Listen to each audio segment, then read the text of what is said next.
Нема да ја менуваме македонската историја, ама затоа ќе ги менуваме учебниците каде е напишана целата историја. Првиот човек на Македонската комисија за ревизија на учебниците, Драге Георгиев, во изјава за бугарски медиуми признава дека нашите историски учебници во делови биле погрешно напишани.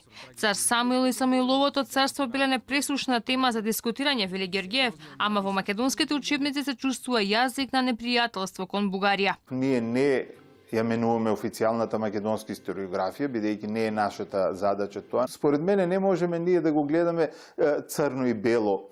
Во македонската историографија е представуван или како цар, македонски цар, или едноставно како Самуилово царство е третирано. Ова, повторно ќе кажам, силното национализирање на средниот век и сваќањето на таа националност на ист начин како што денес се сваќа нацијата, по мене е она околу која треба малку да подискутираме. Дел од сериозните забелешки на Бугарската комисија за ревизија на учебниците напишани на 30 страници и јавните изјави дека македонските историски учебници се целосно погрешни биле прифатливи за академик Драги Георгиев. Додека бугарските историчари го негираат народот, јазикот, историските периоди, но и негирање на македонските историски личности, македонските историчари забележуваат што во македонските учебници стои дека генерално започнувајќи од средниот век Македонија се третира како неослободена бугарска територија. Се чувствува јазик на непријателство кон Бугарија. Ви согласни ли си за това тврдение? Со одредени аргументи, да, се согласувам. Например, се инсистира дека бугарската страна,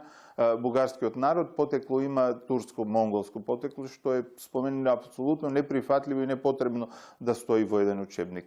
Од подпишувањето на договорот за добрососедство, соседите неколку пати си ги присвојува и македонските просветители Кирил и Методиј, ама тоа не е причина да реагираме, па македонската страна сега забележува дека јазикот на кој пишувале двајцата браќа во бугарските учебници бил наведен како старобугарски јазик.